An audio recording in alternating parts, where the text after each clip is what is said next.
I'm Darissa Griffin, founder of Kaz Music, and I'll share a little bit more about myself in just a second. But I wanted to go ahead and welcome you. Now we're going to dive into the part about the vision board. And I'm going to share with you the top 5 questions that people have about vision boards and provide some answers so that hopefully that'll make the process of making vision boards a little bit easier. So, question number 1 that people have about vision boards is, what's it do? Like, what does a vision board do for me? So, a vision board is a visual representation of your aspirations and desires that you can reference daily. It serves as a reminder of what you want to accomplish and sets the tone for your future, for your year. So it's just a way to encapsulate what it is that you want in a visual form, whether it be with just photos or other mediums that help serve as a reminder for you. Okay, this is the path that I want to take this year. These are the things that I want to see happening in my life, or the opportunities that I want to take advantage of. Number 2, what are you to include on a vision board? I'm glad you asked. So, a vision board typically includes images, quotes, and other meaningful objects that are important to you or inspire what you want to accomplish. So, let's say you want to get married. One of the things that you may have on your vision board is a picture of a wedding band, or maybe a certain love interest that might resemble a certain celebrity. I don't know. The sky's the limit, and we'll talk more about that later on. But you really can put whatever it is that you want on your vision board. Next, the third question that people often ask about vision boards, well, am I to focus on my dreams, or am I to focus on my vision? And do I make a dream board, or do I make a vision board? Well, the main difference between the two is that a dream board focuses on the end result and desired outcome, while a vision board emphasizes the journey to get there. So, let me break that down a little bit, because it's like, okay, it sounds like you're splitting hairs there, Darissa. Well, typically with a vision board, you are projecting out short term. Like, this is what I want to accomplish over the next year, maybe even 2 years. These are the things that I want to see happening in my life in this time frame. A dream board is more like, if I could create the ultimate life, for myself, without a time restriction on it, just kind of like, this is what I want to go. Maybe it might be something that takes you 10 years to get. Maybe it might be something that takes you a lifetime, but it's a dream that you have, almost like a way of encapsulating what you would like your life to be like, overall. So a vision board, people tend to have more short focus. I want to get this year. I want to focus on this part of my life that this year, while dream board has a longer term outlook. All right, next, are there any examples?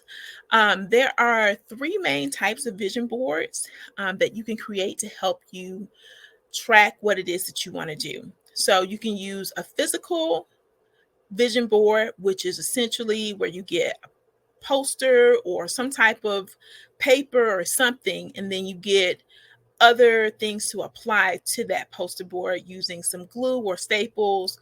You may even have like a cork board, and you just use some pins to stick in it. But typically people will put newspaper clippings, magazine clippings, whatever, what have you, on the vision board, or things that they've written, stuff that they create to put on the vision board specifically. That's the physical one. Then you could have a digital one, which is what I will be sharing with you all today. And the digital vision board is essentially where you go on a mobile device or your computer, and you put a collage of photos together, or different graphics other types of designs. Maybe it's something that you wrote that you copied and pasted onto your vision board or wrote it on directly. Those are the types of things that typically make up a digital vision board. And you can leave it on your device, or you can do what I did, which was take the digital vision board that I created and had it sent to a printer and had it printed. And now that's what's up on my wall. So that's just one way. I'll be sharing with you Canva, and that's the way that you can do that for yourself as well. Do your digital vision board and then maybe have it printed out. And then finally, people do themed vision boards. And a themed vision board focuses on a specific goal or a specific dream. So you might put things that relate to bringing that vision together. Um, Maybe even like a strategy. Okay, I want to get a house, so I need to find a realtor, and this is the type of realtor that I'm interested in, and this is the neighborhood, and this, is the type of fixtures and all kinds of things like that that I want to have in my house. Very specific. That's more of a themed vision board. Okay.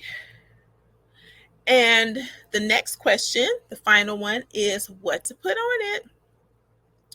I'll be going more in depth with that as we go through the presentation, but typically you can put anything on your vision board, whatever sparks your fancy. The sky is truly the limit, but I advise people to keep it simple. Use the KISS method. Keep it simple and sweet. Don't crowd your vision board. Don't put too many things on there that you probably aren't going to remember what they symbolize. It's very important that it's a tool for you to be able to just look and say, okay, yes, let me stay focused on what it is that I want. And I also advise that you avoid including anything fear-based, unreasonable, or unclear. So if you don't like snakes, don't put snakes on your vision board. Unless you're like, you know what, this is the year that I'm gonna overcome my fear of snakes. Like that might be a reason to put it on there. Otherwise, don't put it on there. And no offense to all the snake lovers out there. Okay. And finally, the bonus question. Astrology helps? Yes, it does. Using astrology can take your vision board to the next level. Knowing and tapping into your the astrological aspects at play during the year, as well as understanding your own unique astrology, helps you to understand the best time to take steps, different steps towards bringing your vision to life. So that's another way to help you incorporate different things into your vision board that will motivate you to take certain actions in life and to keep certain things in mind as you do so. And last but not least, I would love it if you would take my star confidence quiz. How bright is your star confidence? So you can check your shine. When you do, you'll also get the Star Confidence Guide. It's like a 3 or 5 page guide that'll help you keep your star confidence all year long, in addition to the vision board being inspiration for you. So just a few things, couple of things to help you kickstart the new year and to bring about the things that you want to see in the world. And that's all I have.